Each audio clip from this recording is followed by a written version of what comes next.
Hi everyone, my name is Michelle Caruso. Welcome to my channel where you learn how to get connected and thrive in the film industry. If you're new here, please be sure to subscribe. And also throughout filming, I kept hearing my upstairs neighbors a few times, so I'm really sorry if that's disruptive, but you know, it is what it is, apartment living. As some of you may know, I'm also an independent writer and director based out of Atlanta, Georgia. I'll be talking about my filmmaking process of my next short film, Baking Memories. And stay tuned till the end so you can see the trailer. Baking Memories is a film that is inspired off of the relationship that I have with my mom. While sharing the tradition of baking morning bread together, a progressive daughter and a more traditionalist mother are struggling to communicate with one another in a way that doesn't hurt one another's feelings. I think a common trend between mothers and daughters, or just parents and children, is what happens when you go from childhood to adulthood and beliefs shift. Depending on the belief, that can really tie into someone's identity, so that can really cause situations for people to butt heads, but you know, at the end of the day, we still love one another.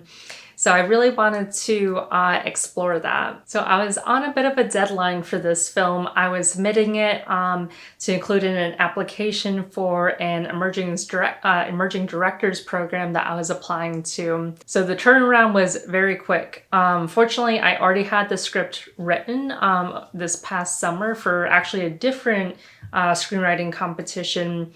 But that, I guess with COVID, it just fizzled out. They never selected a winner, but it was a perfectly good script. So I was like, well, I might as well shoot this. And we shot it in one day with a cast and crew of 7. And initially during COVID, I wasn't anticipating to make any independent film projects because of the pandemic. You know, there was definitely nervousness in taking on, you know, feeling a bit of responsibility for people's health within that environment. But I feel we did a really good job. You know, everyone got tested that week, and we all wore masks. The actors took them off when they were, you know, when we were filming. So we were very, very conscious of keeping it healthy and safe for everyone. And I really lucked out on a location. My friend Jen and her boyfriend Jamie recently moved into a house.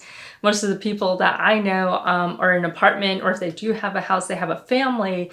And during COVID, that's adds another layer of complication of, you know, it's not as easy to just get out of the house like it was before. And fortunately, Jen and Jamie were also part of crew on the film.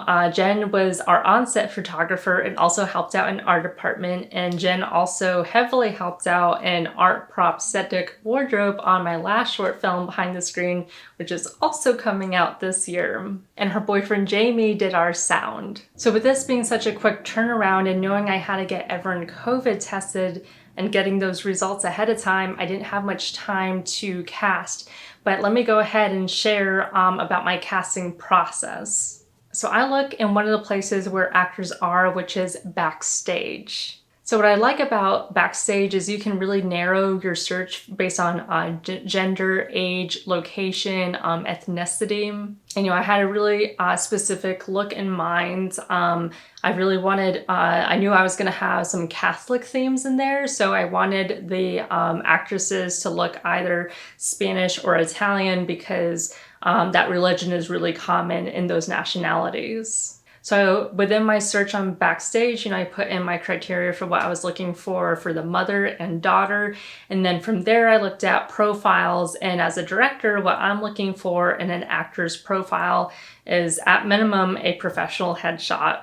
You know, what do you look like? And if you look very different in all your photos, I'm going to assume that there's been that's due to time differences. And to me, that's a sign that you haven't kept up with your craft, which is fine. Like, we all go through ebbs and flows, but I want to know what you look like today. So I'm looking for consistency in someone's look to ensure that who I'm casting actually looks like those photos. And the number 2 thing I look for is a reel, or at least an example of your work. I realize we all have different levels of experience, and even if it's just a self-tape for an audition, or even if it wasn't a straight up audition, but just something you did for an acting class. I just want to see some example of your work. What do you sound like? How do you look on camera? So from there, if I like what I see on the video examples of someone's acting, then I'll go ahead and contact them. So when I contact them, I let them know, hey, I'm an independent writer and director based out of Atlanta, Georgia.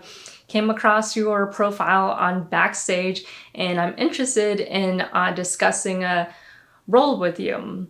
And if it's the lead, I say it's the lead, because that definitely will get actors excited. So I'll also include within that message the log line, and if I know the shooting dates, or at least the shooting range. For this specific example, I knew the shooting weekend. It was either going to be a Saturday or a Sunday, and it happened to land on a Sunday, so I just made sure that they had availability, and also put in, the COVID precautions that I was taking of, hey, you got to get a COVID test. We'll all be COVID tested. We'll be wearing masks. Da, da, da. So I really wanted to put at ease any concerns that someone may have to film during COVID on an independent project. And also in my outreach, I asked if they would have time to send me just a quick little self-tape audition. No need to be off book. I realize that takes time, but just so I had a feel and a gauge of how they were in those characters. I find this step really important to do because there's a lot of good actors, but you want to make sure you're finding the right one for your role. So after that message was sent, I got some responses, others no responses, and where it was around the holidays, sometimes people just weren't available, which is completely understandable. But yeah, I lucked out and found 2 great actors who recently moved to Atlanta to pursue acting. So welcome to Atlanta, you landed a role in a film. And the 2 actors I casted are Jackie and Karen. Okay, so now I have my actors cast. Sometimes I'll ask a cast or crew member to sign an NDA before I send a script, but also I always register my scripts at WGA before sending to anyone. And WGA is the Writers Guild of America. And it's super easy. I think it costs like $20 to do, so just protect yourself and do it before you send it to anyone. And if the script goes through any major revisions, you should re-register it through WGA. And then as I bring folks onto the project, I also will send them a cast or a crew, depending on their position, deal memo saying, they'll be coming on the film in this capacity, and that capacity meaning their position, whether that's DP or actor playing this character, and then signing at the bottom so that I'm protected and they're protected, and it's just really necessary for any kind of film that you're putting out there. And since this was my first time working with these 2 actors, they hadn't met me and they will not have a chance to meet each other until the day of filming. I went ahead and scheduled a Zoom rehearsal, which was, for one thing, a chance for us to meet and get to know each other a little bit before the day of filming. And go through the scene and discuss, any motivations and themes and any kind of questions that they may have for me as the writer-director. And I really encourage rehearsals on at least like complicated scenes or scenarios where you're not going to have a lot of time to film, because the last thing you want to have happen is, I'm not trying to like throw actors under the bus at all. It just can take a little while for the director and actors to get on the same page for a scene.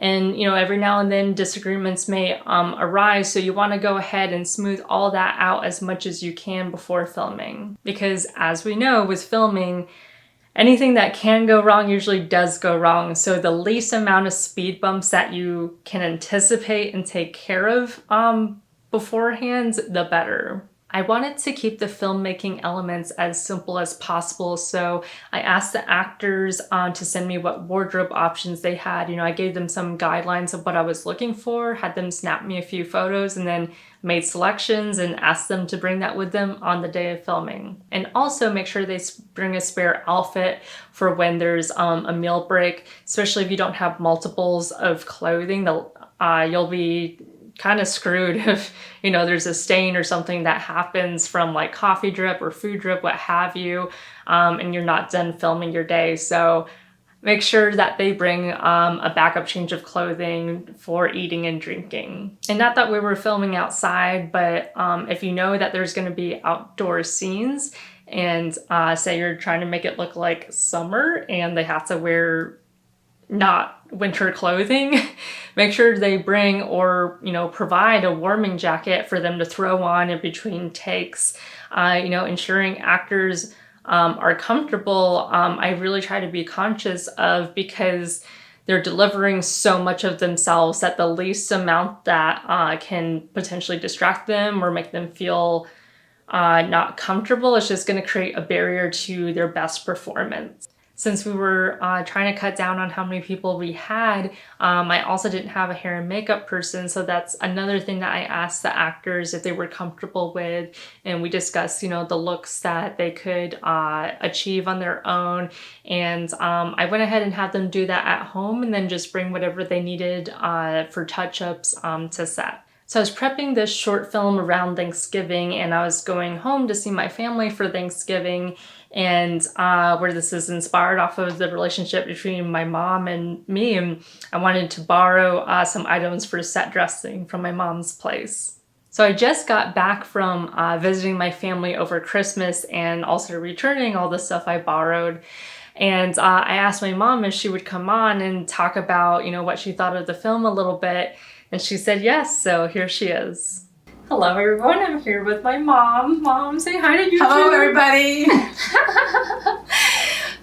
So I wanted to bring my mom on to talk about baking memories. So the last time I was, right now we're here for Christmas, but the last time I was here was Thanksgiving, and I said, hey, I have a short film I want to do, and you know, it's based on a mother and daughter making bread in the kitchen, and that's basically all I told you until you got to see the final film and see your stuff in it. I went ahead and you went ahead and took all my stuff around the house, the things I've forgotten about that were put away for a long time. Yeah. And sorry folks, if you can't understand me, I have a Massachusetts accent.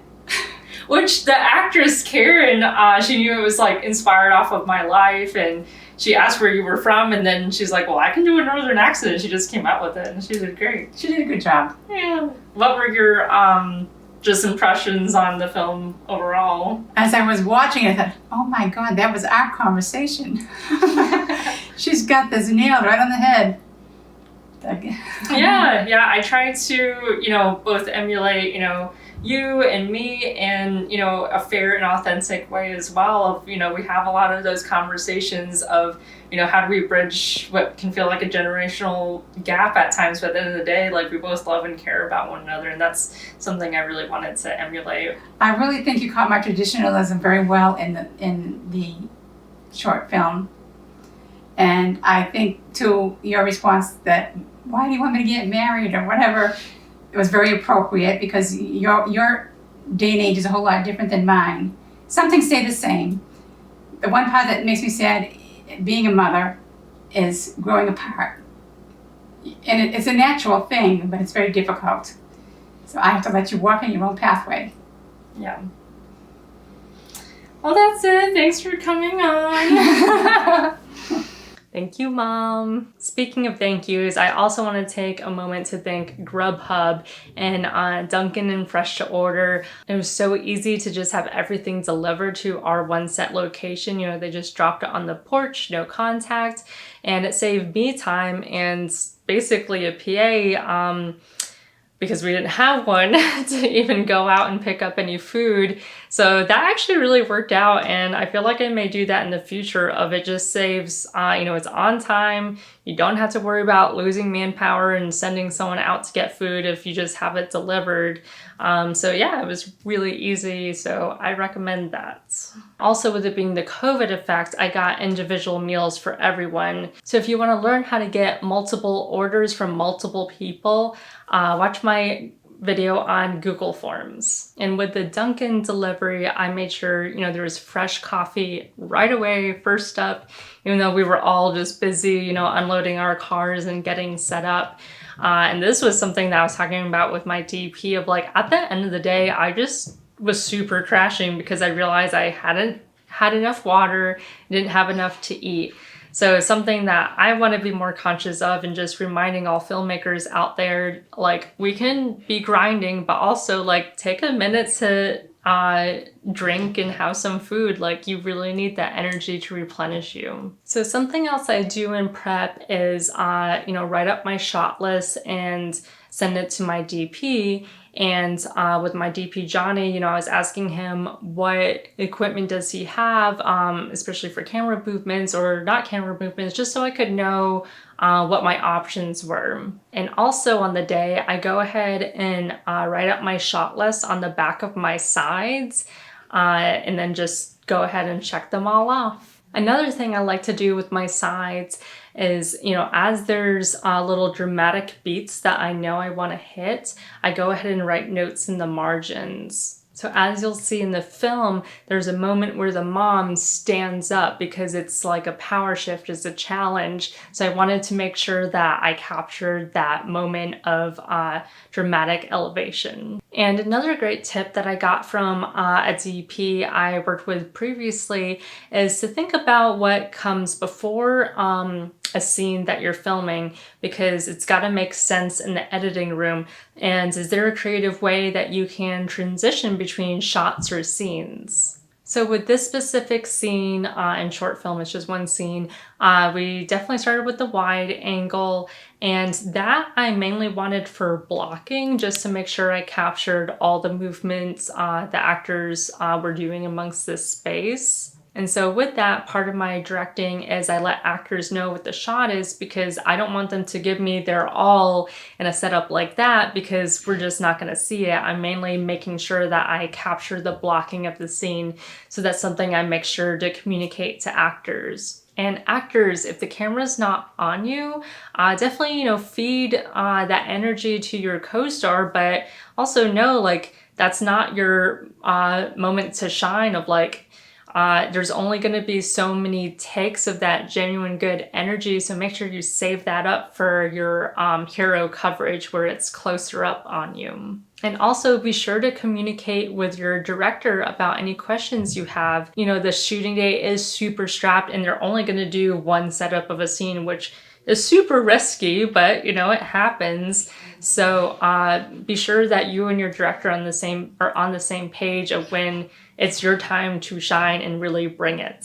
So Johnny was my DP and Sarah was our camera operator, and they have also partnered to start a new company in Atlanta called Smallfoot Lighting. And the technology behind this is super smart and saved us a ton of time. And it was really cool. Johnny's doing his lighting setup and he's got on his iPad all the different lights are talking to this iPad, so he can change the temperature or intensity of a light without having to go to it. And where we only had really poor Sarah and Johnny to not only handle camera but also lighting, it saves a lot of time as opposed to having someone run over there, have a quiet set so they can communicate between camera and wherever that light is set up of getting it just right. So he could just make a really quick adjustment on the iPad. And sorry, it may not be an iPad, it may be a tablet. So let's just assume I said tablet to make sure we're covered.